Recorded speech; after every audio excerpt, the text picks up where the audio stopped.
Thanks for downloading this episode from Teachers Talk Radio. You can find the full schedule and listen back to all our shows at ttradio.org. Enjoy the podcast.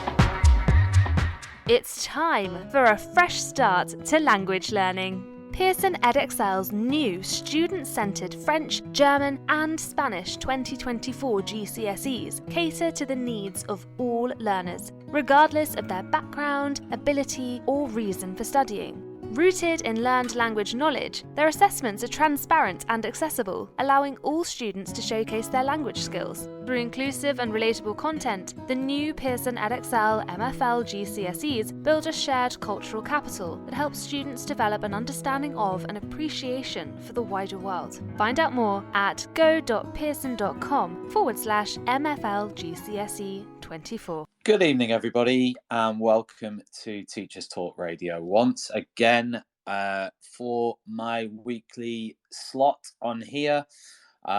Really appreciate you pressing play or even joining us live to listen to this one. Just before we kick off, it's probably a really good time for me to give a massive thanks and shout out to our sponsor on this show, that is Pearson MFL. And if you want to find out more about Pearson's new student-centred French, German and Spanish 2024 GCSEs that cater to the needs of all learners, regardless of their background, ability or reason for studying, then you can find out more at go.pearson.com/MFL. And we've done 3 shows with Pearson recently. We've had a range of guests talking about language learning and the relevance of language learning. It was a 3-parter. And we've just published the blog on the Teachers Talk Radio website, where you can access each of those 3 episodes and listen back to them. So if you're interested in the relevance of language learning, or you're interested in language learning in general, then I highly recommend heading over there to ttradio.org, clicking on the blog bit, and then the most recent blog has all 3 of those podcasts on there.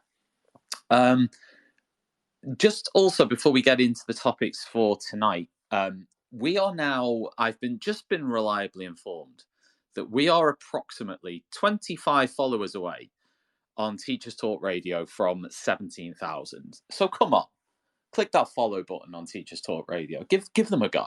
Give them a go. What have you got to lose if you don't already? Well, actually, you've got a lot to gain, because our resident Edu journalist supreme, Tom Hopkins-Burke, is behind the scenes all day, every day, giving you the best and latest news. And at the moment, he's tweeting out the live bits from the NEU webinar that they're currently holding, which apparently has hit the 1,000 limit on the 6.5% pay offer. So if you're interested, follow TTR. That's all I'm going to say. So yeah.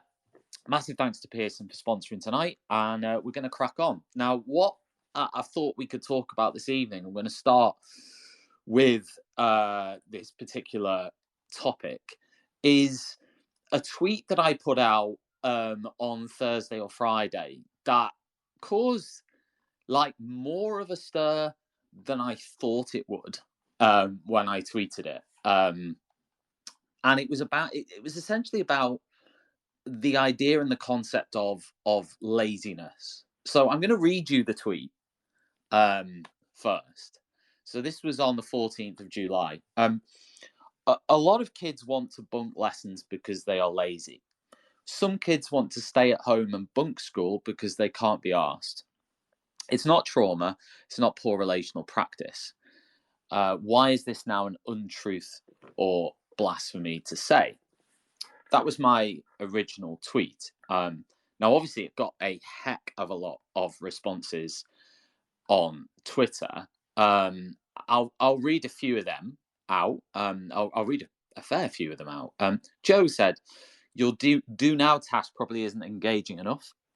Thanks for that, Joe. Jack said, "I think behaviour is an attempt to tell you something. If someone likes school, they go. If they don't, they find a reason not to. I'm early in my teaching career and this isn't research, but I found every truant or serial absentee has some deterministic background influence." I replied to that, but the reason can sometimes, even often, be I can't be asked. David replied, and the fact that secondary school hours ignore the sleep brain states of the students, so many are actually meant to be asleep for the majority of the day and fully awake as school finishes. I actually like that comment. I mean, I quite like the idea of the school day starting later. And I actually said that to David. I said I don't necessarily disagree with this, because I don't. I mean, you know, kids and particularly teenagers have always struggled to get out of bed. And I'm sure many teenagers, if you said to them, look, your school hours can be 10 till 4:30 or 5 instead of 8 till 3 or whatever, then I think a lot would be like, yeah, okay. Might not be good for the teacher's mind, because of their own sort of schedules and whatever else. Dalmatian said all behaviour is communication. Maybe I should try listening.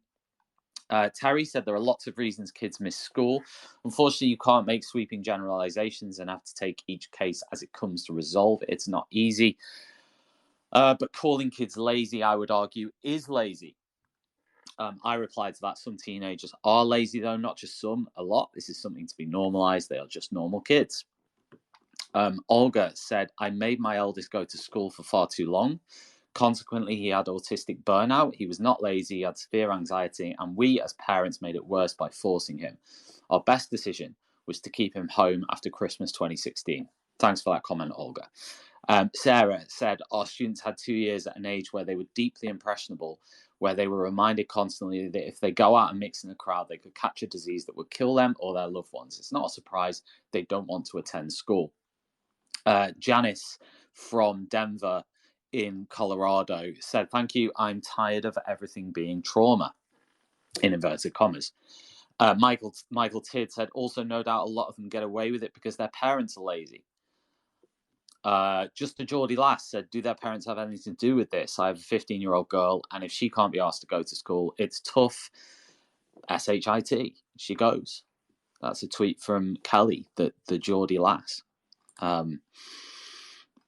Anyway, there's about 150 more comments on there. I can't read every single comment out. We do have some guests who definitely disagree with me on tonight. This is to quash rumours that I don't want to talk to anybody who disagrees with me. This is just not true. I want to engage with people who think completely the opposite. In fact, I find it really interesting. I found it really, really interesting. One of those people, who is coming on in just a moment, hopefully with a bit of luck, is, and I don't know her name because I only secured her as a guest today, so I only know her Twitter account handle, which is Frankie42 Oxford. Frankie42 Oxford said, the more interesting thing is to work out why they are behaving in the way that you deem lazy. In my 25 years of experience, there's no such thing as a naturally lazy child. It's our education system that turns them off and makes them disengaged. And that's what you describe as lazy. Well, before I give my response to that, because I'd rather speak to Frankie and actually give her a response in verbally rather than sort of read a tweet response. So I've invited you in, Frankie, if you can join in as a speaker.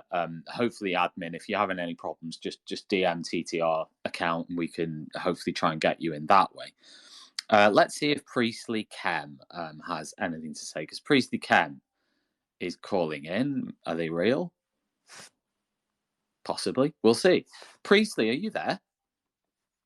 Sorry, I think I misdialed on leaving. Brilliant. That's wonderful.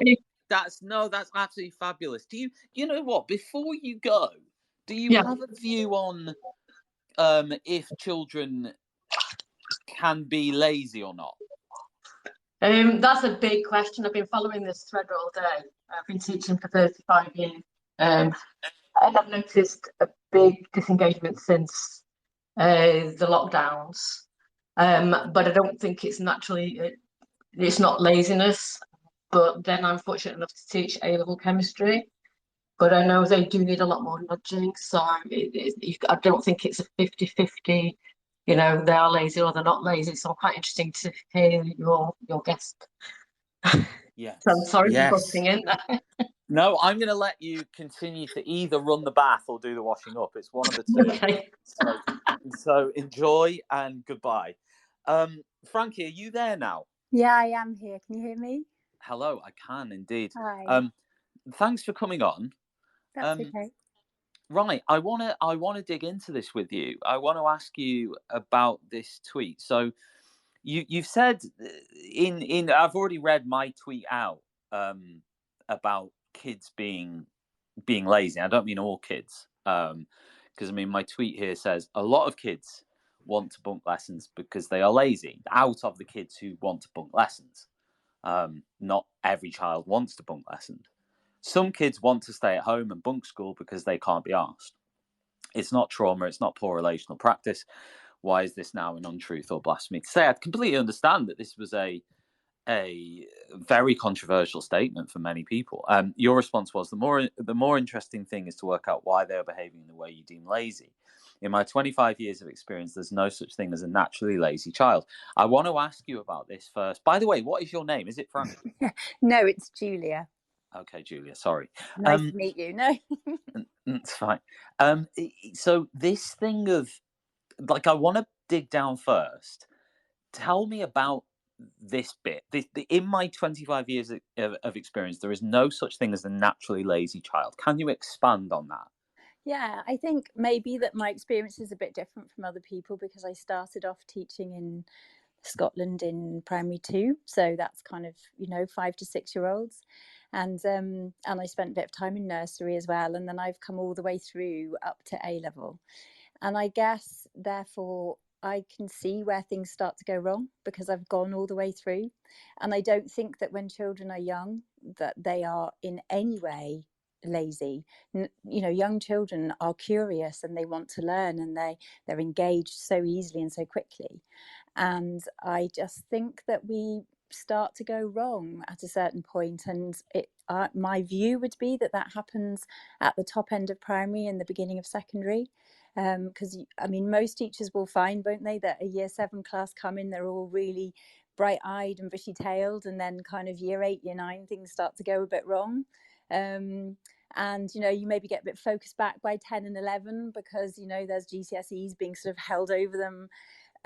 But yeah, I just don't think that I guess I don't agree with this idea that there's an innate sort of lassitude in children, and I think that also you've seen on my tweets today that I have a problem anyway being an English teacher with the term lazy, and I think it's a little bit of a catch-all, just like we used to talk about children being not understanding the varying different types of SEN children. We would just call them remedial instead of understanding that there were so many different variations and types of difficulty that meant that children couldn't learn. And I think lazy is the same kind of word. It just encompasses far too much. So yeah, that's why I replied to you. I mean, I'll read your sort of further reply, because you've said here, I fundamentally object to the word lazy. It's generic, non-descriptive, a negative word that umbrellas a whole set of behaviours and condemns a child with no attempt at understanding. Yeah, I mean, when you mentioned there about coming to the end of primary and into secondary, could you argue that the reason that students appear to become more lazy or start to, I know you object to the word lazy, but we're going to have to use it because that's the whole point of it. Yeah. But is there an argument there to say that they're becoming teenagers? And at the age of 12 or 13, I mean, when I was 8 or 9, I was an idyllic, lovely child who would be enthused and engaged with anything that anyone put in front. Well, not anything, but most of what anyone could put in front of me, because I was 8 or 9. I was a child. I was, and it was great. And then suddenly these sort of hormones kicked in when I was about 12, 13, whatever age. And then I became just horrible as a person. And one of the granted, it lasted for maybe 3 or 4 years, and you come out of it. But I would have thought that would be a common experience, and I would have thought that, and many of the replies that sort of affirmed this did say that, you know, they were lazy as kids. So, I mean, what would you say to me or to them? Because you said in 25 years, you've never come across a naturally lazy child. Well, that would be nature, because it's to do with hormones that made me lazy. I mean, I'm still a bit lazy now. I mean, have you ever bumped into lazy adults? Yeah, someone asked me that. I mean, I just don't think that, you know, it's funny because someone on your tweets today said something about, you know, it's just human nature to be lazy. And I mean, I just would say the opposite and say that I think it's human nature to be curious. So I'm really surprised that someone put that. And that's my experience of most of, you know, young people. And actually I talked to, so I have a 16-year-old in the house, and about 6 of her friends are here tonight, and we had a little discussion about the word lazy. And you know, I think their view, that very well put, was that, you know, quite a few of them have been called lazy in their time, and they could all give me very good sort of and different reasons why they might have been called that. So again, it just kind of shows that within one catch-all word, you've got a whole load of different things that are going on. But the suggestion is, I guess, and correct me if I'm wrong from what you've said, is that there is that in every case of a child being, and we'll use that term because there is no other that I can think of at the moment to substitute it with, of being lazy, there is always a cause for it that is not laziness. Yeah, I mean, that's where I am. And I mean, I've got a really nice example for you if it's useful, because Go. Okay, so I taught in a school in West Oxfordshire. And I went in the April, and the teacher had left under difficult circumstances, and I inherited a year 11 extra English group who met on a Wednesday when everyone else goes home from school, and they were the children who were struggling with English. So you can imagine how those year 11s were coming to that lesson at 1:30 or 2 o'clock, I can't remember, in the afternoon. So the first couple of sessions I had, which were an hour long with them, I literally had children come in and swear at me. They put their heads on their desks, they walked out, they, you know, they were absolutely disengaged, absolutely did not want to be in that room at all, understandably, I would say.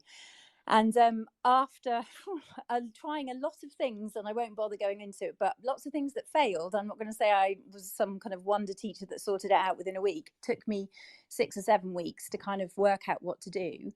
I worked out that what we needed to do was give them a voice. So I said to them, okay, if you're so hacked off, let's write letters. Let's write letters to Radio 4, and let's write letters. And there was something going on at the time, and I can't remember the program, but let's write letters and explain why you feel so disengaged and so unhappy. And I gave them proper paper, gave them proper pens, I let them draft the letters. And I got letters, really, really good letters out of every single year 11 in that group, boys and girls. And then what was even nicer was those letters went off to Radio 4 and they replied. And then the head teacher got that group in to see him, and they talked about all the things that they had found frustrating and, you know, what was going on with them. And then Angela Rayner came to visit the school, and Angela Rayner had that group of kids in to talk to them about what had happened and why they had felt the way they had and why they'd written these letters and so on. And you know what I noticed was that those kids, when they were first asked to go into the head teacher's office, you have never seen so many scared children. You have never seen so many really big boys who look like they just wanted to, you know, punch you probably a lot of the time, look terrified before they went in, and how hard they found it to express themselves. And to me, that tells you everything about why they were disengaged and what was going on with them. So Well, what does that tell you? It does. Well, it tells you that the system had failed them completely, that they had got to a point where school was so irrelevant to them that when they were told you've got extra English on a Wednesday with this new teacher who you've never met, their attitude was to come in and swear at me. And I kind of get it, because when you listen to what they were saying was that the system just doesn't work for what they want to do and where they wanted to be in life. Not because they were lazy, but because they didn't want to be sitting in a classroom, you know, studying Shakespeare for, you know. When you say you get it, are you saying that if a student doesn't want to do something or learn something because they don't like it, that it's okay to swear at someone? No, it's not okay. it's not okay at all, but I understand the circumstances of why they did it at that point. That's what I'm saying. I'm not saying it's okay, and I don't think they ever thought it was okay that they did that to me. I think their attitudes have changed massively during the term, but it took a while, because it's about trust, isn't it? And it's about them understanding that what they're doing with you is relevant, and they understood it was relevant because they had a voice, and that voice was listened to. So they understood that writing a letter, which in GCSE terms is just an exercise you do, isn't it? It's just an exercise for a paper, and you're told to put persuasive writing techniques in, and you've got to put a load of them in, and you'll get these many marks. They actually wrote real letters that had a purpose, and that's what we're missing, isn't it? That's what we're missing, is them understanding why they're doing it, I think.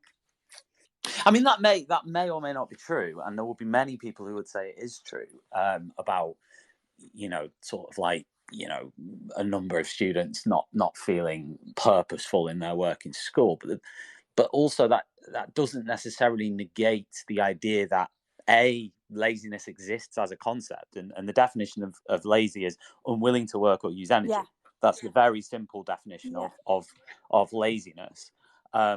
So the idea that laziness does not exist as a concept, and B, the idea that if a student is exhibiting behaviors that one would call that unwilling to work or use energy, that this is not because they're lazy, it's because of another issue. And you are saying that this is always the case.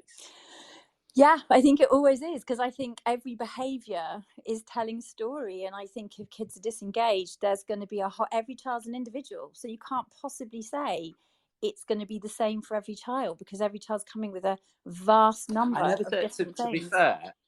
To be fair, I've never said at any point that it will be the same for every child, and I've never suggested. I mean, I think I said to you in one of the replies that a teacher should always ask questions. They should always, in fact, I think it was via DM that I said this, but they should always ask questions. They should always interrogate before making any conclusions on anything, because that's good teaching, essentially. And of course, they should look to see, what data there is, what reports there are, what, all those things that the vast majority of teachers will do. And they they should always be cautious with any conclusions. But obviously, a teacher will be asked their opinion. A teacher will be asked, even on a parents' evening, what do you think of John? What's going on with John? And if there is no reason for it other than the behavior that's being exhibited, which is laziness, then how can we then sort of almost make up stuff to sort of excuse that, if that makes sense? Like, we have to base it on something. I guess this comes down to the idea that I believe that laziness exists, and I believe that people can be lazy, or and this includes adults and children. People can exhibit behaviors that one would identify as laziness. It doesn't make them a lazy person, and it doesn't mean that someone should go up to them in their face and say, you are lazy. It doesn't I've never done that, and it doesn't suggest that. But what it does suggest, in my view, is that A, laziness exists, and B, at certain points people can be lazy, and yes, people can have a I'm trying to think of the right word, not preposition, not a disposition towards being more lazy, and I would include myself in that bracket. Particularly when it comes to things I don't want to do.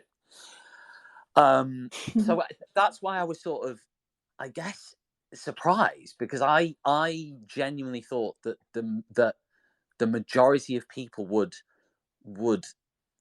go along with that, which is why I guess I was surprised it was so controversial to people.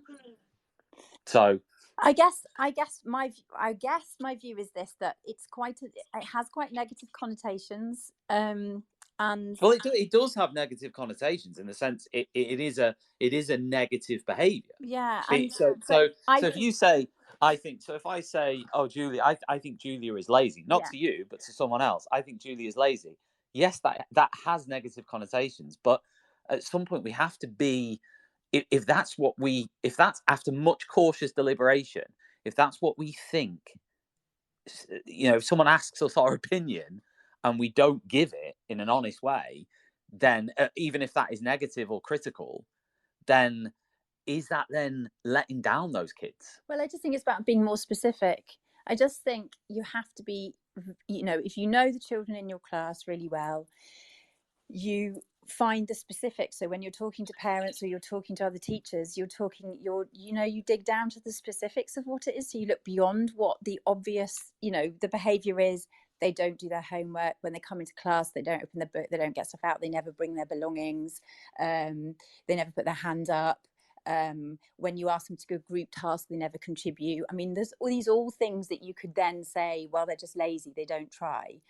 But I would want to know why they aren't doing those things, and I'd want to ask them why, and and if they couldn't give me a reason, and I get that you might get, well, I don't know, miss, or nothing, but I'd be watching and trying to work out what is going on with this kid. Why are they not doing anything at all? Because honestly, I just don't believe that there's any joy or fun or anything for a young person in just sitting literally doing nothing in a lesson, when they could be, if the lesson is stimulating and enjoyable. And I believe that most lessons most of the time are pretty good. When you walk around schools and you see most teachers doing a pretty good job of making stuff interesting as within the remit of what they've got. I just think there's something else going on. I look at teenagers, and obviously I told you I've got 3 children and the youngest is 16, so I've seen them go through. My experience of teenagers is not that they are sort of uninterested, uncaring people that don't care about the world. I think the opposite. I think they really care, and we're just not allowing them to find. But not all of them. Not all teenagers or adults do care. Not all of them do care. Well, I think that's because they've been switched off because they think there's no point in caring. Well, possibly. Yeah. I mean, and then you have to ask, what do I do to change that? How do I help them change so they are interested? That's my job. I mean, you said in the tweet, following on there, it's our education. So in relation to you saying there's no such thing as a naturally lazy child, or there's no such thing as laziness. You said it's our education system that turns them off and makes them disengaged. So from what you've also said here, it seems to me that you're saying that like a lack of engagement / the curriculum / yeah, poor teaching / whatever are the reasons in 100% of the cases as to why someone would behave in, quote, definition of lazy, a way that they were unwilling to work or use energy. Now, my experience, to sort of put across my view there, is, and I don't know what context you've worked in. I don't know. I know you've worked through all the age ranges. The schools that I've worked in the city centre of Liverpool, in North Wales, mainstream secondary comprehensives, where the proportion of teenagers who exhibit behaviours of laziness are quite high. I would suggest that not all of them, it's because they're disengaged with learning. I think there is, in my opinion, and this is only my opinion, there are students who naturally do not want to learn because they just don't want to do it, because it's number one, it requires they're lazy, so it requires effort. Number two, they're maybe not interested in it at that particular point. And I just think that's a natural thing, that a teenager would not want to do something, because not every teenager, but some teenagers won't want to do something because they can't be bothered. And they will say to you, I can't be bothered. And they're not lying. And the reason they're saying that is not because of the curriculum or because of you or because of the school or because of what they've been doing in a lesson. It's simply what they're telling you, the truth. They can't be bothered because they can't be bothered. That's my opinion. Some of them, not all of them. Yeah. Yeah, and I mean, I would just say the list you've just given of all those things is the reason they can't be bothered. And it's just, and I get that, because as you're talking, I'm thinking back to, well, which subjects did I feel at school that I really just wasn't very interested and was desperate to give up? And, you definitely don't have the same motivation in those subjects, because they don't grab you, they don't make you feel like you want to learn more. And so some students will just kind of get on with it because they have to, and they feel some obligation, and other kids will just go, why should I? But I don't think that's laziness. That's making a choice that says, this isn't for me, this is not relevant to me, I'm not interested, or I find this really hard. There's just a whole load of reasons that are going on that aren't actually a sort of physical or mental, I can't be bothered. It's more than that. It's about feeling that it's something that's relevant to you. And I think I was actually thinking today, because I was in Liverpool today, I was on the way back from the Isle of Man, and I was thinking about history, because I know, obviously, and actually my degree's in history, and I was thinking about why is it so many kids just don't really engage with history. And it's because we don't, again, they don't get from so young that the experience of why history is relevant to them. And so then suddenly they're faced with the GCSE, and if they haven't really had that journey and they don't get it from home, like, obviously my kids have been dragged around every castle going, because it's, that's what I love. But there are many children whose only experience of history is quite dry, and it's in school, and so therefore But it's not what very evidence relevant. what evidence do you have for that, out of interest? Because as a history teacher myself, I think there's a huge amount of really high quality practice going on in primary and secondary, and Yeah. I still think at the end of that, you still have students who say, I can't be bothered and I don't want to do it. No. So there's nothing to do with the teaching and learning going on. Yeah, I've never, and honestly, not in one of my tweets have I ever said anything about bad teachers. I completely don't blame teachers for any of this. I would No, never but do you that. have just said, correct me if I'm wrong, that history is taught in a dry way, Well, or I just mean that, no, I don't mean that teachers are delivering it in a dry way. I just mean that the nature of history in school can only to a certain extent be quite dry, because in the end it's in a textbook, or it's on a PowerPoint, or maybe it's on a video, or maybe you might have some artifacts, or you might be able to go on the odd school trip. But in the end, it's quite difficult to bring it to life in the way that you would if children, the children who live in homes where it's possible for them to go on holiday and see historical sites, or, it's privilege, isn't it? It's privilege, which means that those children have access. And so when you start teaching them history at GCSE, they have a context, and they've seen things, and they've understood stuff, where the children who've come from maybe more deprived backgrounds, they've only ever seen it in a photograph or on a film. They've never really experienced it properly, and so it doesn't have the same relevance for them. And so I'm not blaming schools or teachers for that per se. I'm just saying, that's a bigger issue with our society, isn't it? But it comes down to the same thing, which is, how can you expect a child who's had such limited experience to really want to engage with, Auschwitz or something, when they don't actually really know where that is, and they don't understand, they've never been to Europe, and blah blah blah. You could go on and on, couldn't you? Whereas you take the child who's been going to Europe and since they were really young, and their parents have talked about politics at the table, and they, it's so completely different. And so that's what I mean about the system, and the But way is that the schools have to help those children. You've got a much bigger job helping those sorts of kids engage, haven't you? You can't expect them to I just don't know. You automatically know what? I engage. don't. That's not.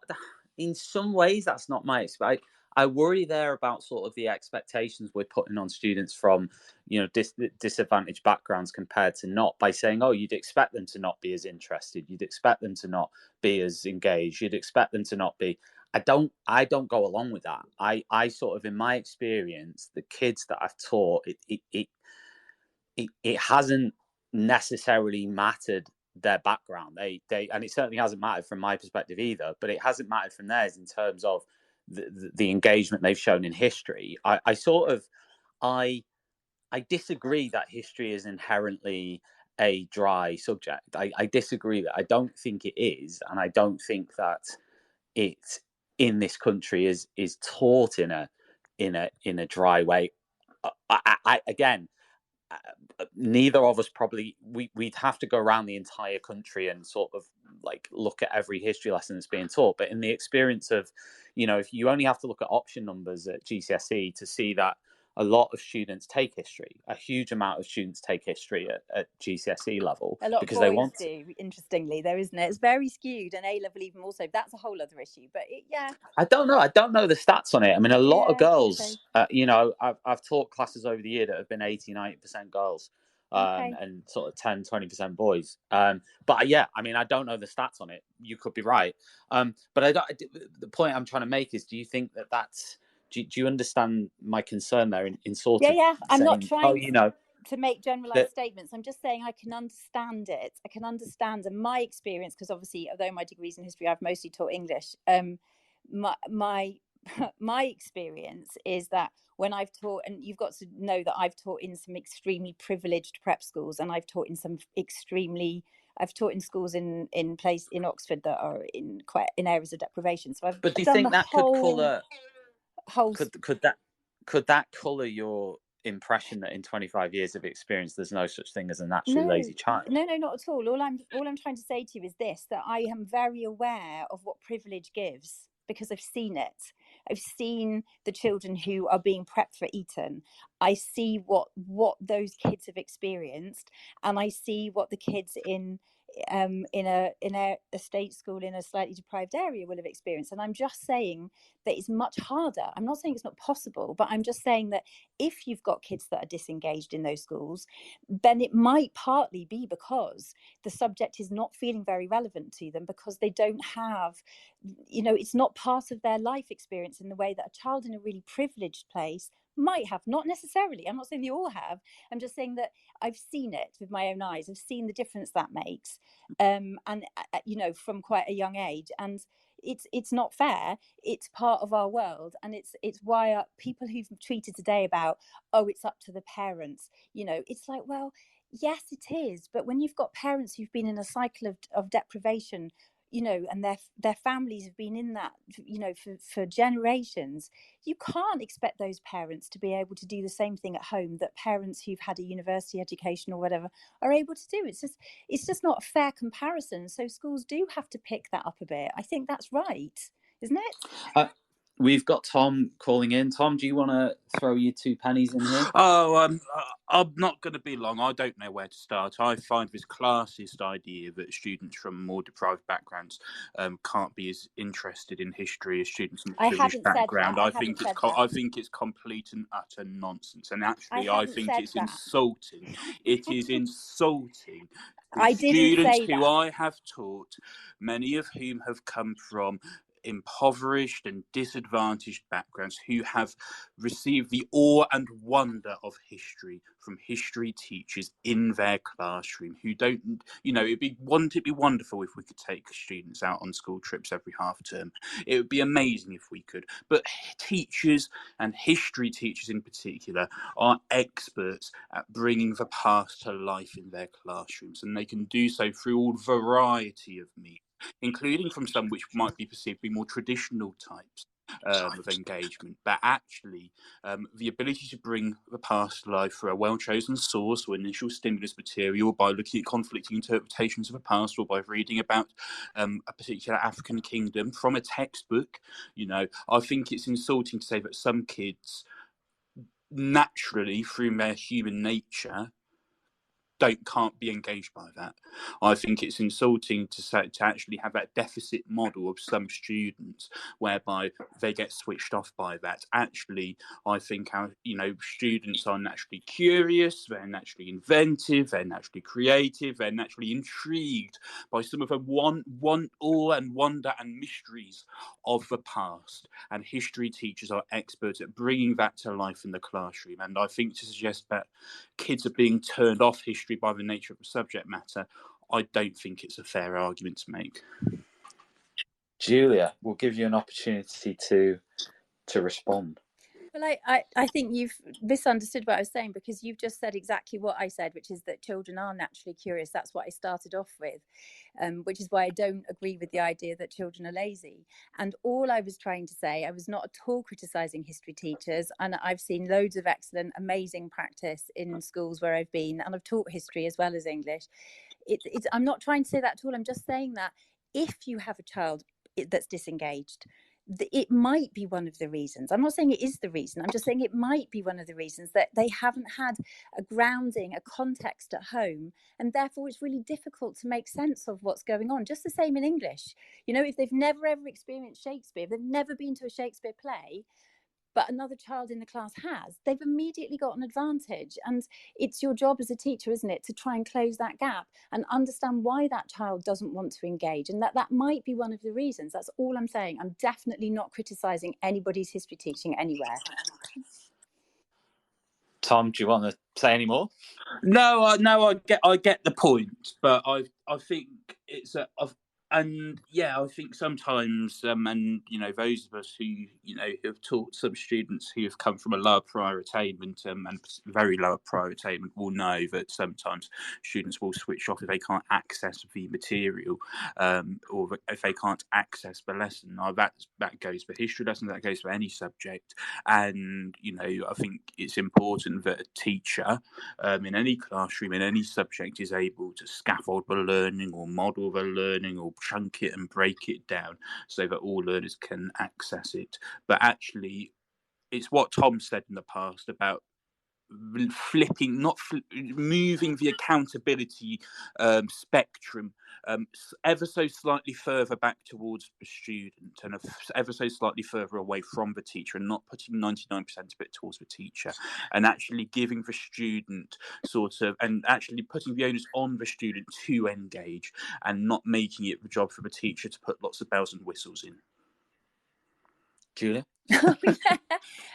Yeah, well, I don't disagree with that. I think it's about, where I am with that is it's about building a relationship. So I don't think you would find that my lessons have lots of bells and whistles. I just think it's about my way of doing things is to build relationships so that the children, the students, whatever age group they are, generally want to come in and engage, because there's a respect and there's a relationship, and that's what makes things happen. And then if something's difficult and they don't have the context or the understanding, then they're more likely to be more honest about that and to allow to ask for help, for example. It's all about those relationships, I think. So I do understand what you're saying, that students have to be responsible for their own learning. Of course they do, and a good teacher gives them that responsibility. But I do also think fundamentally that comes down to mutual respect right from the start, and them understanding you respect them and they respect you, and then that's where it begins. Tom, can I ask a question just from the host seat here? Yes. Go, Nath. Please. Okay, but as both history teachers, did you, both of you, or either one, try as hard in history as you did in geography when you were in Key Stage 3? Or did you have a preference there? Was there one you were working harder in? Tom, HB will go first. I think I tried just as hard in history as I did in geography. I'm trying to think of some subjects where I didn't try as hard, and the answers were probably art and DT. Those are ones which I just didn't like, and I sort of sacked off, and I tried not to do as much as I would in other subjects. Yeah, I mean, I can't remember, mate. I think because it was 50 years ago. And also, I was incredibly lazy, so that's also why I can't remember, because I was in some sort of haze thinking about when the bell was going to go so I could go home. No, I think I always liked history. That's for sure. I didn't like geography. Like, I specifically remember that. Sorry to all the geographers. I didn't like geography. But I can't. I always sort of, I was always nice. But I yeah. I mean, I can't remember. Why? Why are you asking, Nate? I was just wondering. We got stuck on a kind of history tip there, and it's interesting what Tom HB then said about this kind of, if we are going to be using the word lazy, which I'm a little uncomfortable with, but I can see your point on it. Is that, are we talking across all subjects? Are we talking subject specific? Where does that kind of behaviour appear?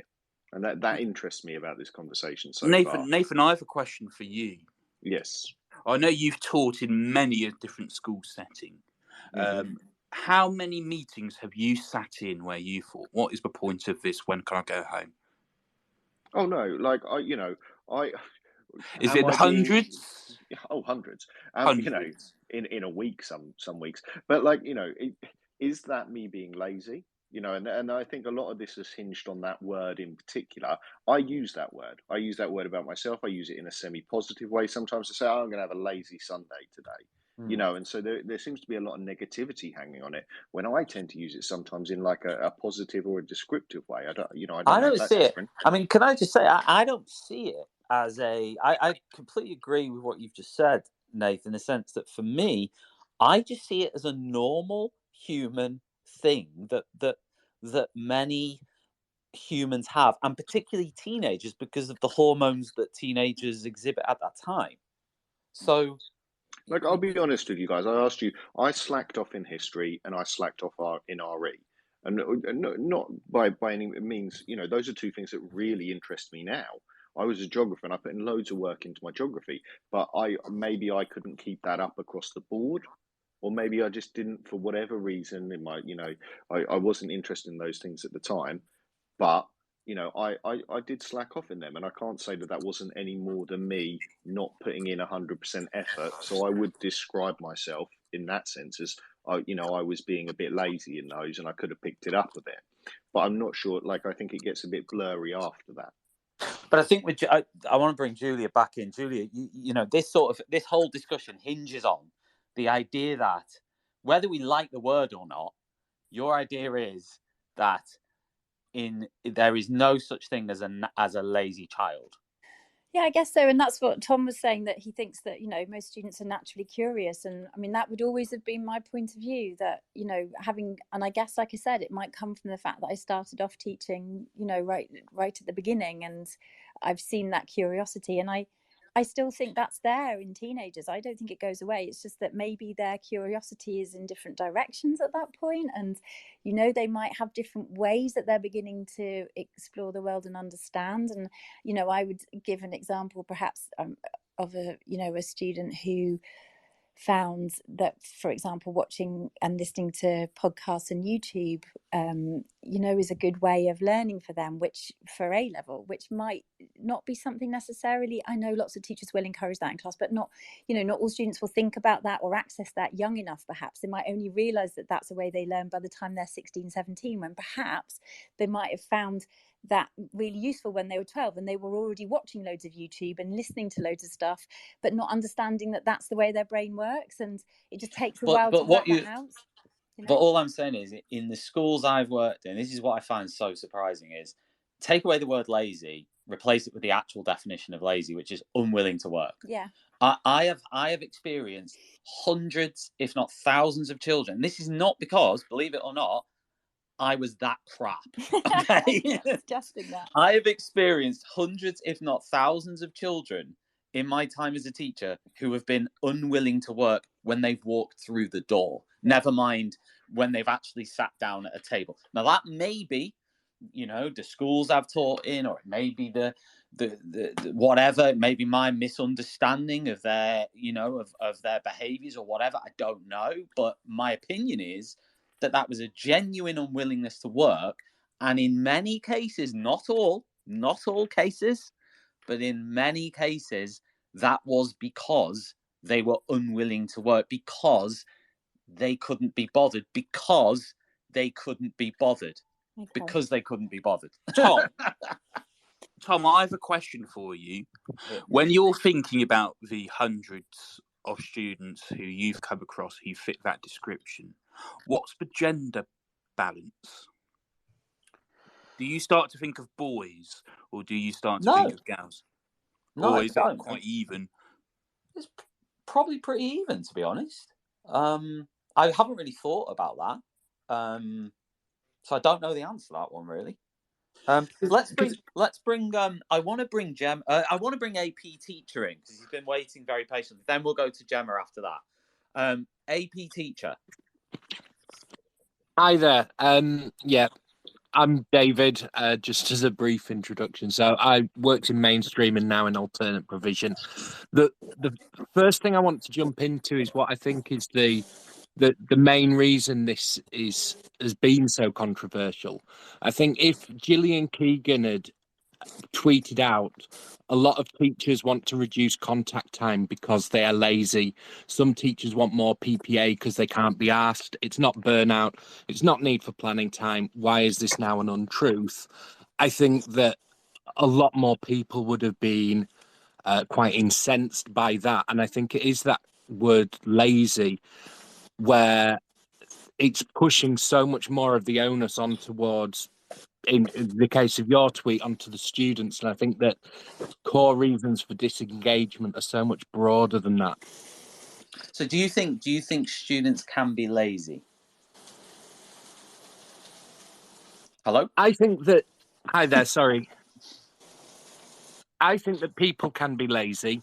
I think that laziness can exist, but I think that when we use it as a term, especially in a very general sense, it removes the necessity for us as teachers to try and unpick why there's that disengagement. Julia, did you want to jump in there on that? Sorry, I just missed that a bit. Can you say it again? I was dealing with something at home. Yeah, it sounds like it sounds like a tidal wave is heading through your house. Sorry, I've moved. It's okay. So can you just repeat? Sorry. Well, don't worry. I thought you wanted to say something. Go on, Dave. You carry on. I did hear. I heard the bit about. I was listening to when you were talking about how teachers are being accused of being lazy, and the word being used in a slightly different context. If that's what you mean. I mean, yeah. I mean, David. I don't know whether. I mean, in answer to what you've just said. Yeah. I mean, this is sort of, and I did say it in the tweet. This was my experience and my opinion. Of course, there would be people who wouldn't like that if Gillian Keegan said that. Would it be? I guess it depends what you deem to be the truth, doesn't it? What is the truth of the matter? Is what I said true or not? Would what Gillian Keegan said be true or not? And it would be up to people to decide that. I think that's a fair point. I think what it does show is that the strength of language and how it can be perceived. And I think laziness, though you've read the dictionary definition, it does have more connotations to it than, say, disengaged, which would, I mean, I've not looked at the dictionary definition, but I think most people would understand as meaning the same as, not engaging with the work, basically. And I think that what using the word laziness does, as opposed to disengaged, is it's saying that student is themselves lazy, therefore removing some of the responsibility from us as teachers, or more importantly, more broadly as schools, in trying to rectify that disengagement. Because I think, just to use a personal anecdote, my son has completed GCSEs last year. I think he would have been the poster child for laziness, disengaged in a lot of lessons, wouldn't do homework, just really wouldn't engage with that. Has now moved to college and is getting distinctions across the board because there is a range of different approaches that work for him in a subjects that he is interested in. And I think that when we say lazy rather than disengaged, we're saying, well, that's a student issue, not a systemic issue. But can I ask you, what David, what is, I know you don't like the word, but let's just sort of use it because it's in the dictionary and it exists whether we like it or not. What is the difference for you between lazy and disengaged? Is there a difference in your view between the two? Because for me, they're not synonyms. And also, I would also add in there that for me, there is also a difference between saying John is lazy or John is behaving in a lazy way. to me, there's a difference between those two statements. It may be subtle, but it is very valid, because I think some very valid points have made is like, right, I was lazy as a teenager. By the time I was, I don't know, whatever, 17, 18, 19, I wasn't anymore. And actually I became a highly successful whatever, right, XYZ, because they were no longer behaving in a lazy way. Or they were no longer being lazy, whatever definition you want to call. But what I wanted to fundamentally ask you is, do you think there is a difference between laziness and disengagement? I think, and this is just my interpretation and how I take it based on context clues, laziness is a more personal choice. It is a decision to disengage. Whereas disengagement itself can have many more factors leading into it that cause the disengagement. But couldn't you say the same about laziness? I don't think in common parlance that's how it's used. So in your original tweet, you said that it is because they are lazy. And I think that every time that I hear people discussing laziness, it's, so for example, going back to the host point about using it in a positive way, such as I'm having a lazy weekend, it's I am choosing to do nothing this weekend. And I do think when we use that word, that is the context that the majority of people take. And I'd argue from your responses that you got, that is the way most people hear that word. Okay, I mean that's a valid argument. That's why I've invited 3 or 4 people on who I know disagree with me, because I want to hear, I want to reflect. I want to hear what different people think. I still haven't. I think somebody made a comment. Can't remember who it was, so I can't credit them, and said something similar to you. Is why don't we use a different word, which is demotivated instead of lazy?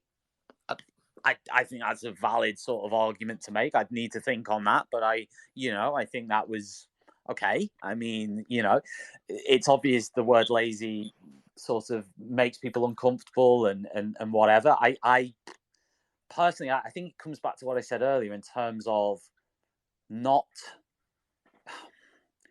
how can I put this correctly? Being as honest as you can about things. So if as a professional you draw an opinion on something that sounds negative or is critical, then I don't think that should be sort of ignored or sort of we need to sort of try and make it. I don't know how to sort of explain what I'm trying to say, but what makes me uncomfortable is maybe like sort of not being honest with kids about the way they are behaving. And as I said at the outset, I think caution needs to be made. I think lots of questions need to be asked before any sort of judgments or opinions are made on a student, and every student needs to be taught as an individual. And lots of people replied to me saying, oh, it's obvious you're a bad teacher and you don't think about each individual student. Well, I can categorically say that's not true, and I would absolutely welcome those people to come and observe me teach anytime. I would never prejudge a student. I would always be incredibly cautious whenever any sort of opinion or judgment is made. But equally, if an opinion is made by a professional, I feel as though we do need to be honest with people, whether that's adults, children, because otherwise, what are we doing? Can I come in there just to say, what, from a sort of English teacher's point of view, just thinking about words all the time, it's a very emotive word. No, I understand. And I get that. I was just going to say that that's why demotivated or disengaged is less troublesome, because they're not really as emotive. And I think nowadays we try to be very careful. I think most people try to be quite careful about kind of using words like, say, bossy or difficult, or because they're kind of, again, they're sort of catch-all words that don't really get to the nub of what you're talking about with a student. And maybe that's why lazy also comes into that, because it's just it is quite a big set of behaviors that you're describing, and it does have quite an emotive feeling to it, which and that would be just purely from that. I mean, I was coming at it very much from that point of view, which is it's the word that I have the problem with in itself. Well, to be fair, though, you did say very clearly, in my 25 years of experience, there's no such thing as a lazy child. So even though I understand you had a problem with the word, you also did say that very clearly, and you have. To be fair to you, you have also in the course of this interview stood by what you said there. So fair enough. That's what you believe. You know, you've stood by it, and okay. To piggyback, if I can just quickly piggyback on the back of that, David, because we've got other callers. Go. Yeah, of course. I think that laziness shuts down the conversation. So if you say so and so is lazy, nobody then asks a further question such as why are they lazy. But if you say so and so is disengaged, the follow-up question is perfectly reasonably why. And I think when we use lazy, it is to coin it, a lazy way of shutting it down. But if we say disengaged, that then causes us to ask more questions as professionals. But I suppose, David, coming back to my original question, which you haven't really answered yet, is there a difference between disengaged and lazy?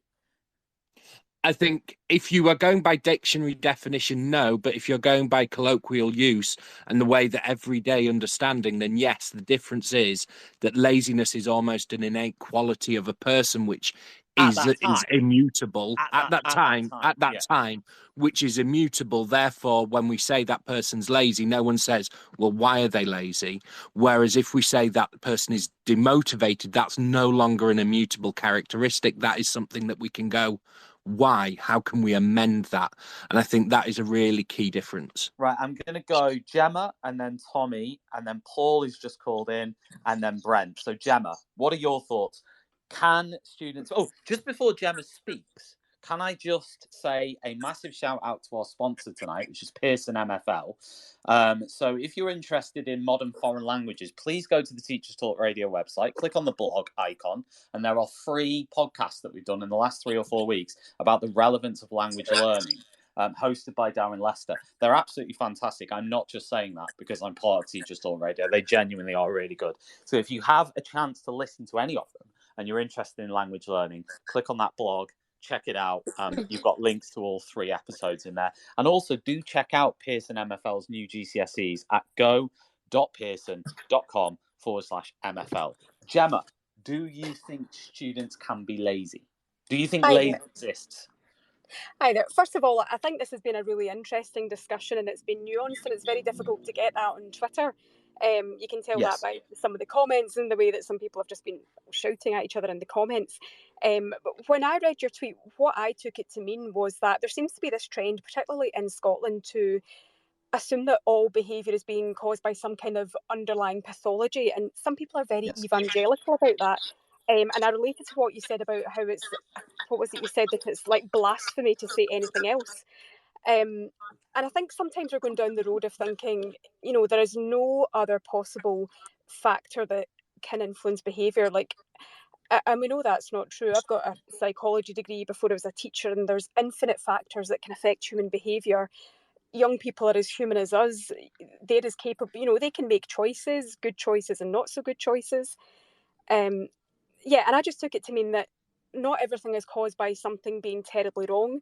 Sometimes a young person just can't be bothered, and that's not a character flaw, it's a normal thing.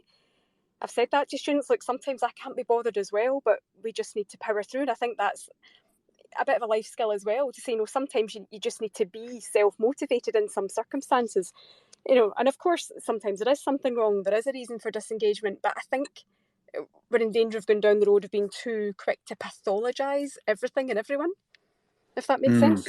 I think my sort of point was that, yes, is exactly what you've said, is that some students can't be bothered because they can't be bothered. That's and not all, and maybe not even most, I don't know, but there is a lot of teenagers who can't be bothered because they can't be bothered. There's no deeper, I think you used the word pathological or whatever. There's no sort of reason behind it that is to do with the lesson being disengaging, or that they've had a traumatic experience, or that they have whatever. There's no other reason behind it other than they're a teenager and they can't be bothered. And that's what. Now, I could be completely wrong, and I'm willing to. This is why I'm doing this show, to hear different opinions. Maybe someone can change my mind. I'm completely open to changing my mind on this. My experience tells me I'm not wrong, but then equally, I want to hear different views. Gemma, thanks so much for sharing. Do stick around if you can. Wonderful person and contributor. So thank you very much. No worries. I do just think, sometimes, and I've spoken to kids and said, I really appreciate honesty. And sometimes they say, honest, miss, nothing's wrong. I just can't be bothered. And young people don't yet have the life experience always to see the bigger picture. And that's part of do you know what, Gemma? And to say this, I would never say to a student, you are really lazy. You are really lazy, because that's not good. That's not good. That's not the way I would personally go about things. It might be that I would use that word in another context, but I would never use it as a way to criticize a student to them on a personal level. But anyway, Tommy, I'll bring Tommy in. Tommy, you need to press unmute. There you go. Yes, I'm not. Apologies if it's kind of going over points I've already been made. I've not long been on, so I think for me, looking at the sort of title, of course, students can be lazy, they can be disengaged, they can be however you want to call it. My kind of issues with the tweet weren't the term lazy. It was just more the sort of insistence that it's not because of trauma or anything else, and I think there's just that worry that there's maybe some kids sometimes that they act a certain way and we think we've got a good grip on them as a student and their background, when in reality we don't know. Kids can go through their entire school life, we think that everything's kind of fine at home, and then find out that actually it's pretty horrific, and they might get typecast as you say, lazy or disruptive or whatever else. That's why I mentioned a few times in different tweets, if people saw the Overlap podcast with Dele Alli, just type him in and look at the sort of things like tabloids are saying about him and his character and stuff, and I can only imagine what school must have been like for him. And what sort of character traits would have been attributed to him, and it'd be, oh no, he's all right. He just can't be arsed. He just can't be bothered. Well then, now at however old he is, 30, late 20s, he uncovers this really, really difficult childhood. And of course, that's not going to be every child, but the point is we don't know that. But I think there, Tommy, on that one, let me just sort of throw in a bit of a challenge there is, if I as a teacher made a conclusion, which could be wrong, right, of this student appears to not be bothered because they're not bothered. From my sort of investigations, from my very cautious fact-finding and my experience in over a long series of lessons, this student can't be bothered. And my conclusion is the reason they can't be bothered is because they can't be bothered. Let's say, for example, that was correct, right? That shouldn't change the way I treat that student or as a professional deliver. That would not decrease my motivation to teach that student well. It wouldn't alter the way I treated that student with positive regard. It would be a professional conclusion that I've made, but as a professional, it should not and will not impact the way in which I would deliver for that student. Does that make sense? So even though I'm agreeing with you, mistakes can be made, but I think mistakes can be made by anybody in any context. So, for example, people could say, well, we've done our fact finding and we consider that this student is excused from X, Y, Z, and Z because of this. And later on, they realize actually they shouldn't have been excused. They shouldn't have been given a get out so you could use the example you've just given with Dele Alli for another student where a mistake was made, but in the other end of the spectrum. Do those 2 points make sense? No, I get what you're saying, and you know, I agree with Gemma. You know, we can't over pathologize and just assume that everybody, you know, is struggling or has these deep traumatic histories or anything. Of course not. And yes, some students are going to be disengaged and going to have off lessons just because, you know, they've not got a good amount of sleep, or they've not ate properly that day, or whatever. There's going to be any number of reasons, but that still doesn't mean that we know everything about them. Do you know what I mean? So it's not to say, oh, Joe Bloggs has been a bit off it this lesson. I bet this has happened to him 5 years ago. It's not to say that, but it's just that professional curiosity over time, to kind of keep at the back of your mind. That doesn't mean that one off lesson was suddenly, you know, ringing the crisis team and panicking. But for me, just that tweet, it was just, and as I said in a few tweets, it was just the kind of insistence that we know that it's because of this, not because of something else. But I didn't say that about everything. I didn't say that about all students. We can only know what we know as teachers. Yeah, exactly. So we can only know what we know. For any students, we don't know, do we? But we do have to, as teachers, we are asked to make conclusions, judgments, and have an opinion on a professional level on all our students. We're asked to do that.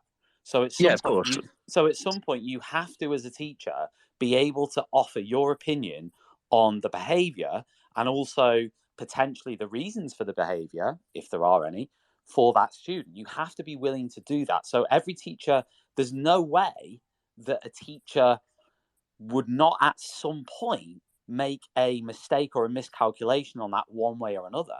So for me, it's sort of like, I get what you're saying exactly, but for me, it's like a moot point because everyone will do that at some point. Everyone will make a mistake because we've got to make judgments on thousands of students, on parents' evenings, on, you know, on all these different things that we do, even just informally, you know, in meetings with leaders or whatever. What do you think about this student? What's going on, etc. And as long as you're professional, I think every teacher, and as long as they're cautious and they ask lots of questions and they sort of try to ascertain.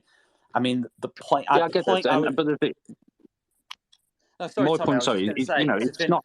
No, just to finish off, is on my tweet, I didn't say, and I understand that, you know, perhaps it came across that way, but I would never say that all students are XYZ and that there can never be a reason that it has been due to some sort of trauma or traumatic experience. I would never say that. Of course not.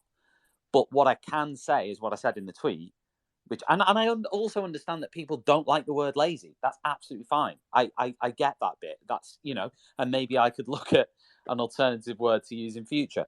But in terms of the actual premise of the tweet, like, there are a lot of, you know, for want of a better word, lazy teenagers. That's, you know, I can't retract that. Do you know what I mean? I can't.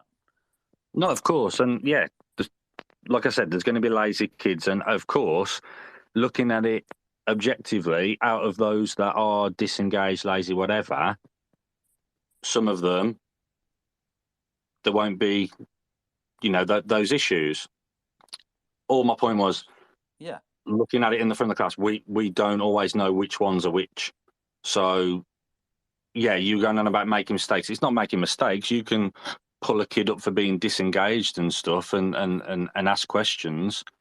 Just because years later they might then disclose that things had happened to them, that doesn't mean that we've made a mistake, because making those disclosures is really tough, and on average it can take up to 7 years to make those disclosures. So it's not about making mistakes, but it's just that assumption was just more my point, that we don't always know. And yes, kind of, you know, looking at it sort of statistically, yeah, there's going to be kids that are just disengaged because of, as I said, any number of reasons other than trauma, difficult childhoods, whatever.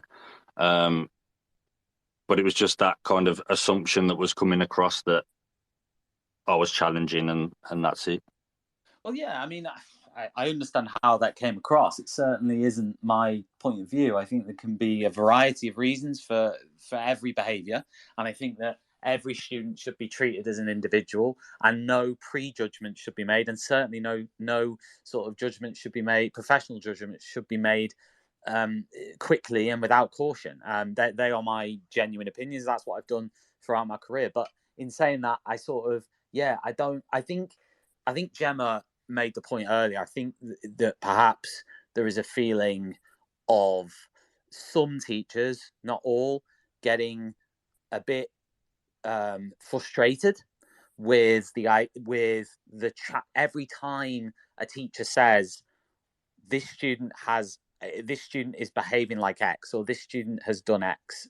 Just talking about their behaviours, that there is more and more of a trend. I think Gemma was talking about Scotland in particular, this, for saying there must be a reason behind this, and therefore, because there is I think Gemma used the phrase pathological, I can't remember, but because there is that reason behind it, we therefore need to, not sanction, or not be able to sort of act on that behavior, or not be able to do the things that maybe in the past teachers have been trained to do. You know what I mean? That's where I think some of that. Yeah, I know what you mean. That's kind of crossing into the trauma-informed arguments and things like that now. And I get it from both sides. And I think there's a balance to be had there. I was not very well behaved at school at all. And I was just very fortunate that my year group was pretty horrific. So my bad behaviour wasn't as bad as the worst kids. So it kind of went somewhat unnoticed. You don't have to answer this, but why did you misbehave at school?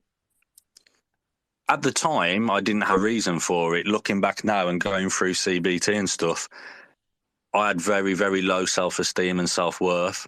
So I was pretty smart. I was in the top sets for English and science, bottom set for maths. But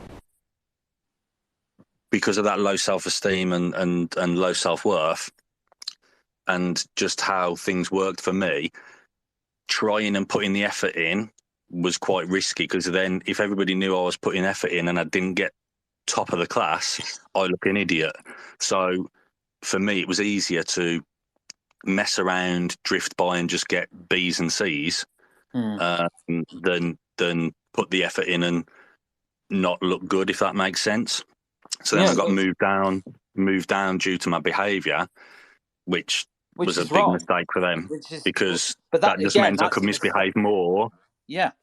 I could misbehave more, but then be top of the class.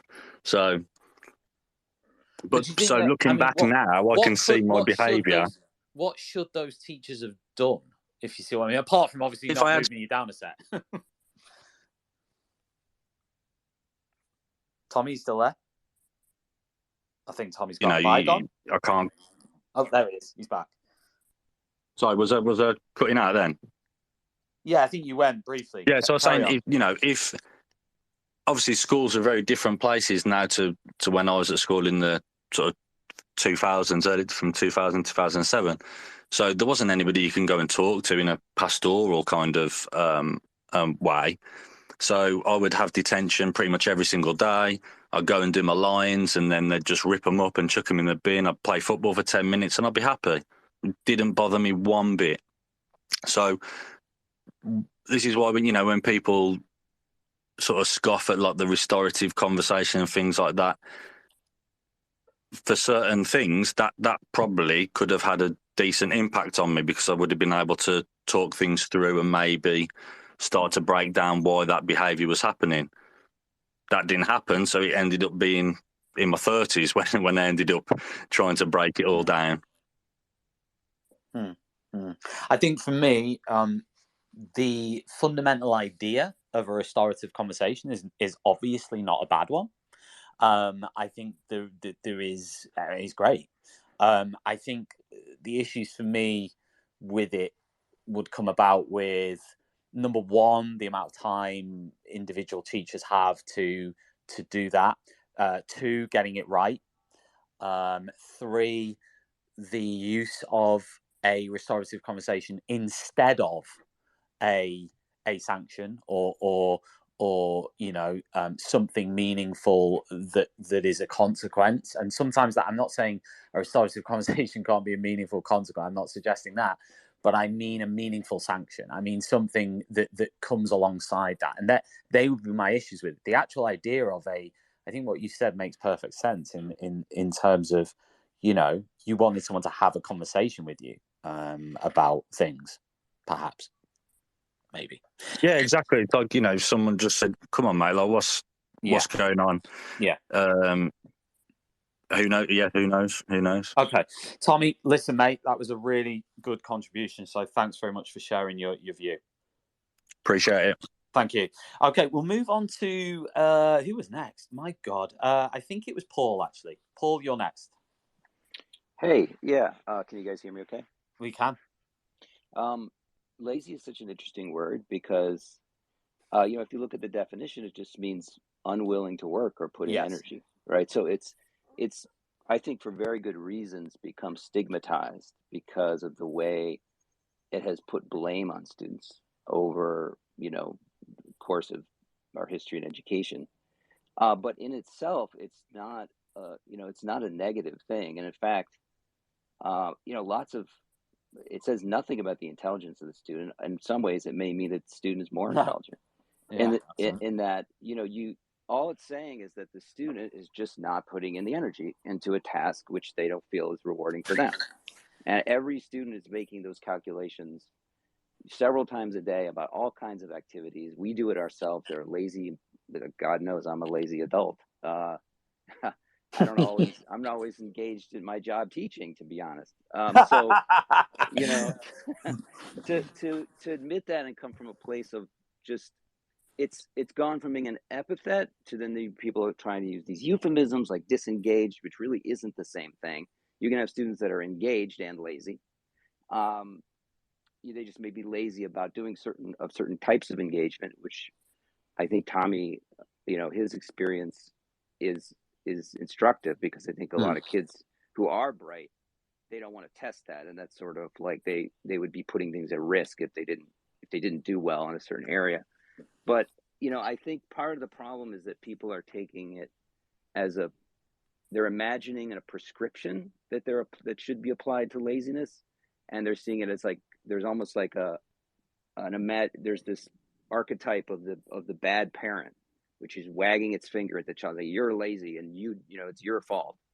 And I think we've gone completely in the opposite direction for a lot of educators today. I think it's systemic, where, if we're so afraid of calling students names or asking them to put the effort in, that now we are supposed to be therapists, which is really not our job either. Like, it's important to have a relationship with our students, but to dig deep into all of the millions of possible reasons why they might be lazy. And I don't think that's particularly helpful either, because I don't think that we can do it well, for one thing. And also, it doesn't really address the reason for their disengagement, right? You can have all sorts of things going on at home, and they could be very serious, and they can range on a spectrum from extremely traumatic to just simply, But what I think helps is giving the child an experience of competence, where they can, maybe instead of a restorative conversation, you give them a problem or you give them something, and then you give them a chance to actually do something and reflect on why they were able to do it, and they get a positive reward for that, right? So for me, it's very reward focused to try to bring a student out of a laziness. Yeah, no, that makes perfect sense. I think you've raised a lot of really interesting points there. Yeah. Go on, Paul.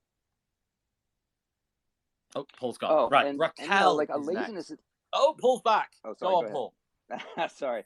Yeah. No, go on. You dropped out. One more thing is that, having worked in tech and laziness is a you can actually create a lot of important innovations by being lazy, right? Like if you write a snippet of code that does something that saves you time, a lot of the impetus to do that is out of laziness. Like, why should I spend an hour doing this when I can do it in 5 minutes? So it's in some ways it can be a good thing. And also you got a lot of students that get very high marks and their laziness is hidden, right? So because they're not doing as well as they could because they're satisfied with a B, or, you know, that's in our system. Like, you get a B. I don't know what it is for you guys. Yeah. But, you know, so I just think that I think it's important not to use the prescription to lower standards for children based on some assumed reason for the laziness. It gets I think it does them zero favors to do that. We are called upon to find ways to create that 50-50 environment where it's partly them and it's partly us. And I feel like we can do better at creating those situations where they can do it, know that they did it well, and then get some motivation out of it. I want to bring Julia in very briefly before going to Raquel, and then Marilyn, and then Brent, and then Rob, and then Luke. Julia, I don't know, but I just wondered what you thought on what Paul said, because he said we can't make assumptions that students... Paul, I don't want to misquote you here, but I think you just said something like, we can't make assumptions on students being... the reasons why students are being lazy. Yeah. I think that's what you've just said. Yeah, pretty much. And I mean, we can't know all the details, and I think that's sort of beyond our purview in a sense. But Julia, that sort of goes against what you've said, doesn't it? Because you're saying that, yes, there is a reason why all students are not lazy, and that's because of their disengagement with learning. Well, with the curriculum. Mm-hmm. And I'm saying that, well, I'm just saying that I think that the word lazy is too big a catch-all to encompass, you know, it encompasses way too many possibilities of why someone might not be doing something. And actually, I'm sitting here with my son and his girlfriends, and we've been talking about, as you've been talking, and they're both 18. We're just listening to Paul talking about that thing about, you know, being lazy and wanting to find shortcuts. And we were just saying that actually that's a different type of lazy. And I understand why that is I understand why you would use the word lazy to describe that, but that's not actually lazy in the way you're describing it as I can't be bothered. It's lazy as in I want to find a quicker way to do this. And yes, there's an element of I can't be bothered sort of in there, but there's still curiosity, isn't there? Can I find a better way to do this? Is there a shortcut? Is there something better? So it's still playing to what I said to you at the start, which is that human nature is to be curious and that children aren't lazy. Julia, you're always going to find a way of working this. I am, because yeah. I love it. I love it. You've worked it out as well. Raquel, we'll bring Raquel in next. Big fan of Raquel on Twitter and stuff. Raquel, do you want to sort of unmute yourself and say hi? Hi, can you hear me at all? Yep, loud and clear. Okay. I'm driving, so I apologize in advance if you hear background noise. But I think the speaker whose thoughts I'd probably echo most is that of Paul's. So first I want to say that I certainly do not want to have a return to an educational system in which we take absolutely no time at all to examine, you know, the home lives or the backgrounds from which our students come. I think that's been a positive development in education, that we have social workers and counselors on staff and folks who are sort of devoted to like dealing with the holistic child or young person.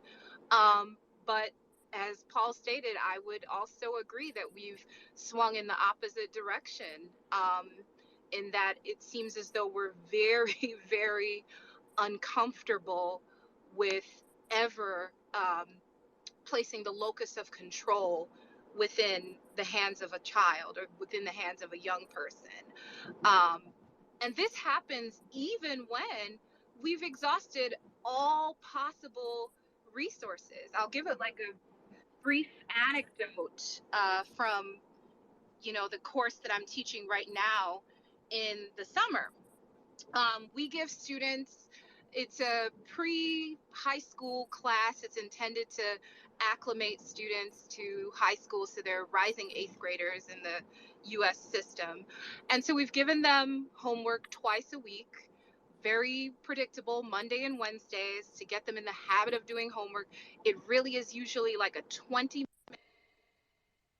Get this, we offer a homework lab after summer school ends. You can literally come back to the classroom for additional homework help, and we still have students whom have gone most of the summer just not completing any of the assignments. To me, in a situation like this where we have like exhausted all possible avenues of providing support to the student, I don't feel like a monster for then saying, yeah, so and so, they're being lazy. I don't feel like a monster in that case. But, I mean, I think that's what I sort of was saying earlier in terms of being cautious and fact finding and sort of, because what you've said there is you've seen patterns over time. You've seen, you've investigated, you've looked into things, and you've come to a judgment as a professional. This is what's going on, and as a professional, you should be very much entitled to that point of view. And yeah, I do get the debates about the word lazy. I sort of understand why people don't like it. I understand, but I also like what Paul said about it not necessarily being a negative word. I think Nathan also said that, a wonderful administrator who is in the background.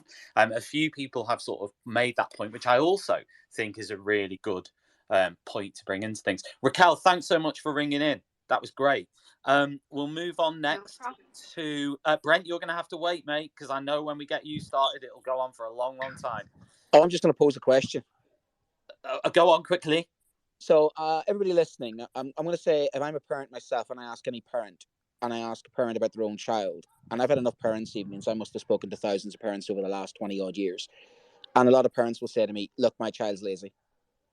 And it's not as if they don't love their child, and that can come from every background. In fact, sometimes it comes from the best backgrounds.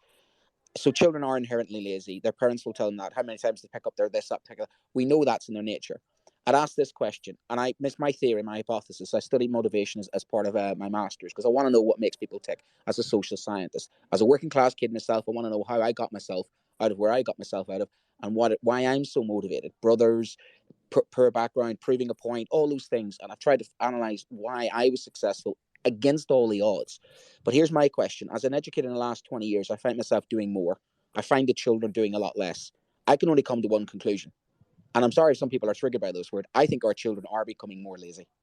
I think the education system is enabling it because I think we are now overdoing it. I think we're killing these children sometimes with kindness, not letting them struggle. And I think we're disarming them, and we're actually feeding into what we're actually creating because we're making it sometimes less challenging and not strong enough. Now, I put that out to the floor and say, thumbs up if you agree, thumbs down if you disagree, and see what the floor says. But that's my theory on it. So I'll let people's thumbs up and thumbs down on that. Well, I'll tell you what, Brent. I think where I'm going to agree with you, but I think there'll be a lot who won't. I'll go next because Marilyn has had a hand up for a long time. So, Marilyn, you're next. If you want to unmute yourself, bottom left. If you don't unmute yourself, oh, there we go. Can't hear anything yet. Okay, we'll move on. Marilyn's not there. I think next was Rob, actually, and then potentially Luke. So, Rob, if you want to go next. Hi there, guys. Some really interesting comments I've been hearing here. And I think, was it Brent who was just mentioned earlier? I think in society, there's a difference between what's acceptable for a teacher to say and what a parent can say. I've just been away with some rugby mates who we've all had our kids going through A-levels. And a couple of those parents have said, you know what, my son, a bit lazy, could have done more. You might still get his grades, but could have done more.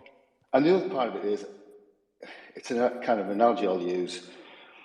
One of the parents was our rugby coach, and he would quite often say to us that he wouldn't use the same language in every kid, because every kid ticks with different language. Some of them, it's an arm around the shoulder, kind, warm words, gets the best out of them. To other kids, you're a lazy so-and-so, get your backside into gear. And I think as he's coached for the last 15 years, I think it's like a teacher's role, isn't it? You've got to understand what language, how's the best to get what out of the kid. And some of that language can have to be slightly coarse. The problem is society doesn't expect teachers to use coarse language of any size or description. But I think from a parent's point of view, I think it's more acceptable. I think parents do use it. Of course, parents do use other language that I certainly wouldn't use. But as a parent, the word lazy, I don't really have any issue. It gets to the heart of the matter. I certainly don't think all kids are lazy. I think a lot of kids can be really good at what they're trying to do. But I think, like, was it Brent who was previously saying, I think if you look back in history, there's never been such a great time for learning. I'm studying at the moment. And I think, how fortunate are we? We've got the internet at hand. When I was sort of 16, 17, I had to do a 10-mile bus journey to go to a library. And if the book wasn't there, I was stuffed. There's so much opportunities now for learning. I think for a youngster now, it's a dream for learning. Of course, you've got to have the right background, you've got to have the right support around it, etc., etc. And there's a lot of issues to get that. But it's a great time for learning, I think. Rob, thanks so much for sharing. Brent, what was your question again? I can't remember what it was. It was very good. Question was, are our children becoming more lazy because we, as educators, are enabling that? We're doing too much. And I think that's a general point of society, because we're living in a society and automation's coming. Is things, and a previous caller's actual point is true, our kids don't have to work for things any longer. And because they don't have to work, I think the teachers are filling the gap. And I think Brent, we're demotivating them because we're doing too much. Sorry, there you go. Got it. I want to ask Julia that question. Julia, do you agree with Brent that the students are becoming more lazy because we're allowing them to become more lazy? Well, you've got two 18-year-olds listening to that right now who really don't agree with you on that one. I'm going to say my son just said, try sitting 4 A-levels and see how lazy you feel. I think that's a really emotive thing to say, and there's absolutely no evidence. I want to see the evidence that says that kids are lazier and aren't having to work as hard now, because that's not what I see at all. I really don't see that. And I would, Julia, do you can I ask you, you don't have to answer this, but it's just, I know you mentioned it earlier. Do you sort of teach in private schools and stuff? Is that your sort of bag? No, I've taught across absolutely everything. I've taught in private schools, I've taught in big state comprehensives, I've taught in primary schools that are state schools, I've taught in really difficult areas. So it's really important not to label me like that. Yeah. No. I was just asking. Because you mentioned it earlier, and that's why I was asking. I've just seen privilege. I've seen every end of the spectrum. That's why I talk about it, because I want to be clear that I've seen huge privilege in schools and I've seen real deprivation in schools. I've seen both sides. Okay. Brent, do you want to come back on anything there? Well, why has teaching become so difficult? Why? If you ask a lot of teachers, I posted up the other day, I posted out a comment and says, we teachers are doing more work. As a generation of teachers, I think we work harder than any other generation. And I'm designing absolutely fantastic lessons. And the thing of it is, I don't think the students appreciate it, because I don't think they appreciate the learning. It goes back to the previous caller's point. And yes, there are individual kids out there who've got desire and motivation, and they come from all different backgrounds. But as a whole, I could ask the question, is society becoming lazier? Are we becoming very more slovenly? Are we? You look at our waistlines, you look at our activities. We are becoming more easier to pick things up. And therefore, are kids bothered? And as a requirement these days, if a child struggles in class, somebody comes in and inspects you and says to you, why is that child struggling? We don't let them struggle we can't let them struggle. They have to succeed. They have to do well. And we're the ones to blame. So I think teachers too often now are trying so hard to keep kids going that we're actually demotivating them, because we're making it so accessible. And that's hard to say, but some kids have to struggle. They have to work hard. And that means they have to earn it. If it's given too lightly, or if it's too easy, then it's no motivation. And it comes down to the heart of motivation. What motivates our kids? They just can't be bothered sometimes, because in the end, they're going to be all right. Many of our kids think they're going to be all right. What's the point? They're going to get away with it anyway. They'll get a job in the future. A lot of our kids don't see that the intrinsic motivation, or they feel the intrinsic motivation. They just get it too easy. And we make it too easy sometimes, because we are under pressure to make it too easy, because we're afraid that somebody will judge us and say, your children aren't learning. And that's the pressure we put on ourselves as staff. And that's one of the reasons why there's so many people leaving teaching, because we're just put under a huge amount of pressure that we're the only reason the children succeed or fail. And I think, unfortunately, the children themselves have to take more ownership and responsibility for their own learning and less put on staff. And if that starts to happen, you might retain more teaching staff. Julia? Oh, okay. Well, first of my son's just held up a search that says GCSE bell curve, which points out that children do fail, and they fail all the time. So, you know, you can't say that every child has to succeed and does succeed, and that we can support them all to succeed, because we can't, because it's a bell curve and children do fail. But also, my answer to why a teacher's feeling like they have to work harder than ever before, that to me is very clear, because, you know, I started teaching, I think, in '96. So, you know, I've been around a while, and to me, that's about all the requirements that are outside of the classroom. That's not about the children. My relationship with the children has not changed at all in that time. I don't think that the children that I see now are any different in terms of who they are. Yes, they have different influences, they have social media and different things coming in on them, but essentially they're the same. They want to learn, they want to engage, they are generally interested people, and they care about the world. But what's on teachers' plates is everything else. It's all the admin, the data, the constant observations, the constant planning, the death by PowerPoint, all of it. It's a ridiculous workload, and it means you can't spend the time developing the relationships with the students and actually teaching them properly, because you're spending so much time doing everything else. That's the problem. It's not anything to do with the students. I really defend them. But we have a situation. We have a situation where teachers' careers are destroyed by data. Because somebody will come into my class, and I'm an extremely motivated, passionate, working class Irish historian. And this is the thing. My kids will tell you, 2,500 children I've taught, you can get no fire and brimstone from me, and you can't in the classroom. I won't tolerate lazy children. But when it comes down to it, it doesn't matter how good or passionate I am. They're not interested. They don't have the choice. It's down to their choice. The student has a locus of control. They can choose to learn or not choose to learn. And me, I got on my hands and knees one time and begged the child, please just go into that exam hall. I have no control of their attendance, no control over their background, no control over their attitude, no control over all of those things outside my control. But yet I am judged on the raw data of a score. And that is the reality of what we are as teachers. And that means that we're working hard and working so hard to be the deciding factor.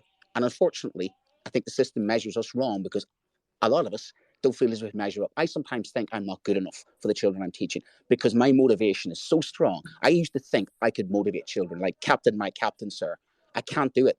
I cannot be the motivation. I can create an environment of motivation. I can create a culture of motivation, a classroom of motivation. But when it comes down to it, that child's choice is that child's choice. And we can excuse some of the excuses away. I suffered trauma as a child. I grew up in a bloody war zone in a working class background. But here's the thing. I wasn't allowed to be lazy, because God help me, my parents would have absolutely skinned me alive if I didn't get to university. And when it comes down to that, they rescued me, but I also rescued myself. And there was one or two teachers that did inspire me. But when it comes down to it, I pulled myself up by the bootstraps, because it was in my character, it was in my personality, because of who I am. That wasn't put there by some teacher. That was there because of me. And I chose to be lazy. There's nothing on this earth that I can do to some children if they choose to do what they choose. And that's where we have to get this right or wrong, because we are sometimes blamed for things way outside our control. And you can be the best teacher in the world, best lessons in the world, most engaging lesson in the world, but if a child just chooses they don't want to learn, there's nothing you can do. Simple as that. Julia, if a child chooses not to learn, there's nothing you can do. Simple as that is what Brent says. Are you feeling calm, Julia? Oh yeah, absolutely. I think I've got a few points here that have come from all of us in the room. You know, my son said, should we give up on the children who, you know, are sort of deemed lazy and won't try and are the problem? Do we just give up on them? And also a question about how. I don't think Brent suggested that. But just to say also what Brent. Well, we were just wondering how we do measure teacher success. Now, I've already agreed with him that I hate all the data stuff. So I'm not saying for 1 minute that I think that, you know, all the data that we have to produce is a good way of measuring teachers. But it is a valid question to ask, how do we measure teacher success? What are the ways? Because that's an interesting question. But yeah, I obviously, you know what my opinion is. I feel that It's not about the children here, it's about the system, and it's about the way that our education system works, which means that children's disengage. And I mean, I've said that from the start, you know that. Yeah, you have. No, that I agree. I mean, we were given a curriculum by Michael Gove. I've taught English. And I suppose good teachers sometimes find a way to make that curriculum come alive. But there's only so much you can do when you are sometimes given a prescriptive curriculum and then judged with it. And again, that comes down to that. You're by your trust sometimes are given a scheme of work and said, teach that. And it's not what you would teach. And it must be hard for some teachers who our hands are tied. But when it comes down to it, we are still judged by the success of our children. I don't blame my driving instructor when I failed my driving test. I went the wrong direction. The guy didn't teach me to do some of those things. I had to take responsibility for my actions, and I drove the wrong direction, nearly crashed the car. That was on me. And that's not what happens now. It happens, it's, what are you doing? Have you done this? Have you done that? And there's no focus on the child. And we're too afraid sometimes to have those honest conversations with the child and say, you know what, buck up your own ideas. And I think there's far too much now stock upon this, that, the other. And I'll be honest with you, yes, we need to understand the context of things, but we are making excuses sometimes. And unfortunately, those excuses don't extend to staff members. Nobody makes excuses for us. So it's interesting. We sometimes say, this is why this happens for the child, and this is why this happens in this area. But when it comes down to it, we're still expected to perform sometimes academic miracles, and we can't, and then we're judged. And that's one of the reasons why we have a recruitment problem in teaching, because we can only do so much. Brent, thank you very much. You're welcome. We're running out of time now, so I'm going to kick you off. You'll have to carry this on Thursday on your show. Education Tonight, everybody. 7:30. Well, you know where I am at the moment. I'm on a residential PGL in Wales, so just testing the signal for Thursday night. Now it works. No worries, Thursday night. All right, speak to you soon. Cheers, fella. Bye-bye. Okay, we've got two, right, really quickly because we're running over already. We've got Marilyn and Luke. I tried to connect you early, Marilyn. It didn't work, so we'll see if it works this I'm time. here. Go ahead. Okay. There you are. We can hear you now. Okay, wonderful. There is a quote that I cite very often, and it is this: children's behavior is inextricably linked to their level of reading. It's by a UK behavior expert that you may or may not be familiar with. His name is John Bailey, and he is now deceased. But the reason I say this is because my daughter was gifted with above average intelligence, but she also has learning difficulties, specifically dyslexia, dyscalculia, and dysgraphia. And when she was in a U.S. public school, they considered her lazy, disinterested, whatever you would like to call it. However, she struggled there for 4 years, and we made a determination at the end of 3rd grade to remove her and place her in a private school for twice exceptional kids. So, gifted cognitive abilities with learning difficulties. And she thrived there. Why did she thrive there? It was like a light switch. I attribute it to 2 things. Number one, the teachers and the staff are familiar with her. You're dropping again, Marilyn. Signal's dropping. Oh, can you hear me? You can just about. Your signal's dropping a little bit again. Okay, sorry. I'm in a lightning storm, so I don't know. It's okay. So I attribute her success to 2 things. The staff was familiar with her neuropsychological profile, and they apply that in their groupings. So they were grouped by their academic level, and also they teach in direct, explicit, multimodal.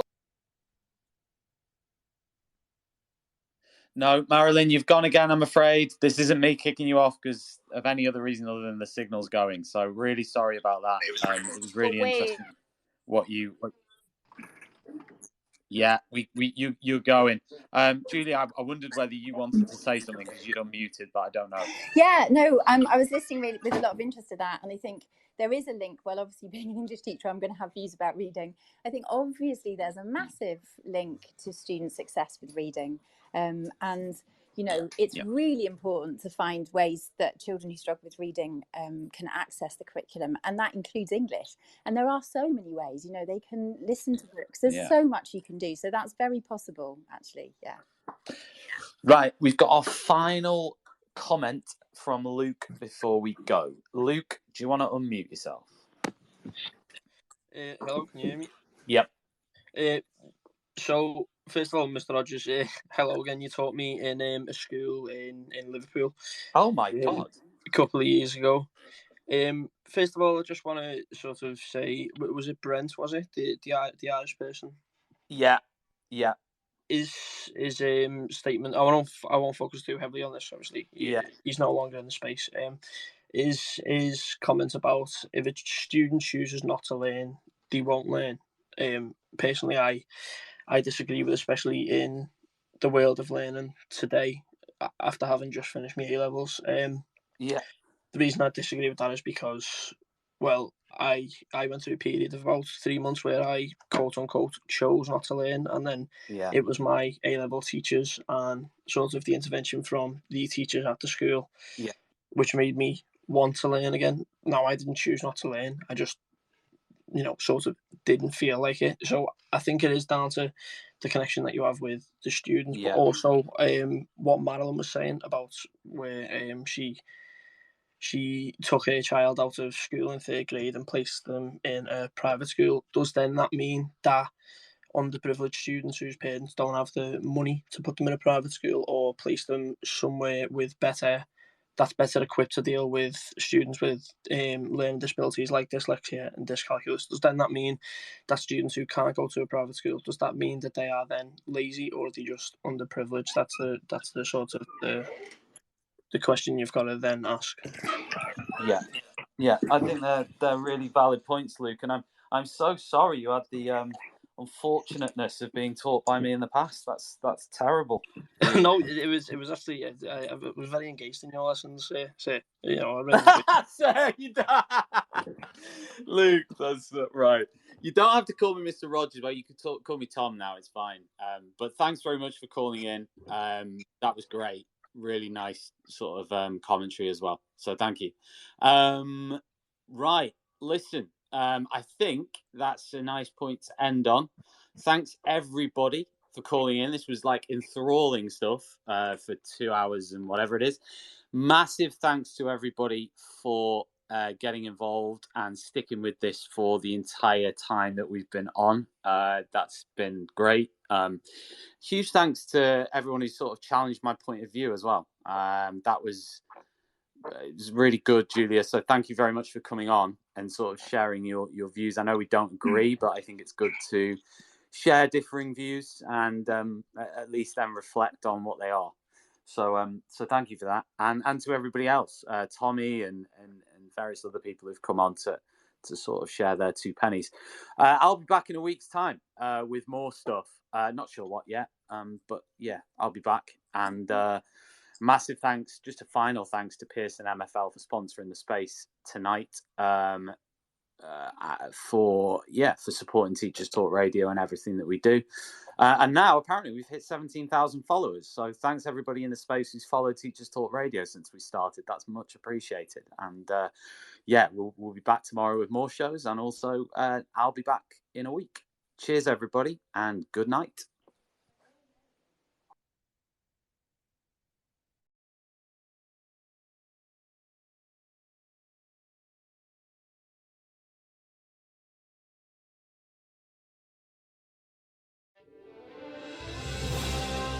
You've been listening to Teachers Talk Radio. Tune in live and listen back at ttradio.org. We look forward to hearing from you next time on Teachers Talk Radio.